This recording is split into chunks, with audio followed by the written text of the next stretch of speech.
عائشہ کہتی ہیں کہ نبی الاسلام اعتکاف کی حالت میں مسجد میں ہوتے تھے تو آپ جب مجھے اپنا بستر یا کوئی اس طرح کپڑے دیتے تھے تو میں حیض کی حالت میں دھو کے آپ کو واپس کر دیا کرتی تھی۔ صحیح مسلم میں آتا ہے کہ نبی الاسلام اعتکاف میں تھے تو آپ علیہ السلام نے مسجد نبوی کی کھڑکی سے مجھے کہا کہ میرا وہ بستر پکڑا دو، تو عائشہ نے کہا میں تو حیض سے فرمایا حیض تیرے ہاتھوں میں گھس گیا، یہ تو کوئی بلیدی نہیں ہے، تو حکمی نجاست ہے، حقیقی نجاست تو نہیں ہے۔ حتیٰ کہ بخاری مسلم میں آتا ہے امہات المومنین کہتی ہیں کہ نبی علیہ السلام ہم حیض کی حالت میں ہوتے تھے اور نبی علیہ السلام اپنا سر مبارک ہماری گود میں رکھ کے قرآن پڑھا کرتے تھے۔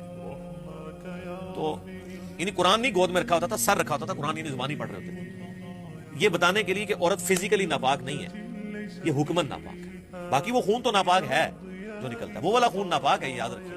عام خون کا حکم الگ ہے، اس میں غالب یہی ہے کہ عام خون جو ہے وہ پاک ہے، میں اس پر کلپ سے، لیکن جو وہ حیض والا خون ہے نا وہ بخاری مسلم میں ہے کہ وہ تو آپ نے دھونا ہے، وہ ناپاک ہے۔ تو نبی الاسلام حتیٰ کہ صحیح بخاری مسلم میں آتا ہے عائشہ کہتی ہیں کہ میں کھانا کھاتی تھی نا، اگر میں نے بوٹی آدھی کھا کے چھوڑی ہے نا حیض کی حالت میں تو حضور کو پکڑائی ہے تو آپ اسی جگہ سے منہ لگاتے تھے جہاں سے میں نے کھائی ہوتی تھی۔ یہ میسج دینے کے لیے کہ کوئی ناپاک نہیں ہو تو۔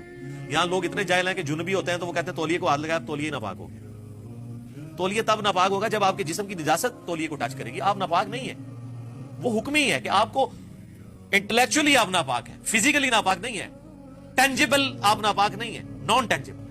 جو بخاری مسلم میں آتا ہے کہ سیدنا ابو ہریرہ کہتے ہیں میں گھر سے باہر نکلا تو نبی الاسلام کے ساتھ چلنا شروع ہوا تو تھوڑی دیر بعد مجھے یاد آیا میرے پہ تو غسل فرض ہے، جنوبی تھا میں چپ کر کے کھسکا چلا گیا، غسل کر کے واپس آیا تو نبی الاسلام فرمایا یہ تم کدھر چلے گئے تھے اچانک بتائے بغیر؟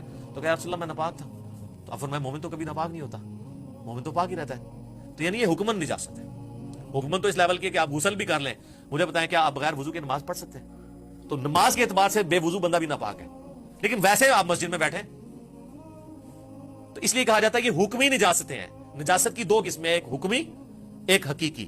حقیقی ہے پیشاب ہے، منی ہے، مزی ہے، حیض کا خون ہے، یہ حقیقی نجاستیں ہیں، فزیکلی لگیں گی ناپاکی ہو رہی ہے۔ ایک حکمی ہے کہ آپ کچھ بھی نہیں بظاہر، لیکن شریعت کے حکم کے اعتبار سے آپ جنبی ہیں تو نماز نہیں پڑھ سکتے آپ جب تک غسل نہ اتار لیں۔ اور نبی الاسلام ڈیلے بھی کر لیتے تھے غسل جنابت۔ جامع ترمذی میں آتا ہے کہ نبی الاسلام غسل جنابت کبھی رات کے اول پہر میں کرتے تھے اور کبھی آخری پہر میں کرتے تھے۔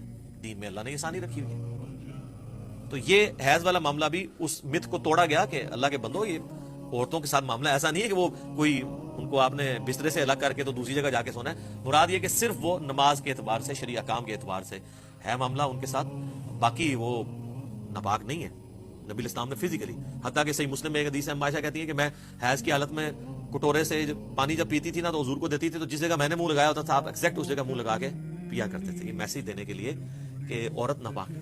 یہ ہیں جناب عورتوں کے حقوق جنہوں نے عورتوں کو کموڈٹی بنا کے پیش کیا، اور آج ہمارے یہاں پہ لوگ سمجھتے ہیں کہ یورپ میں عورت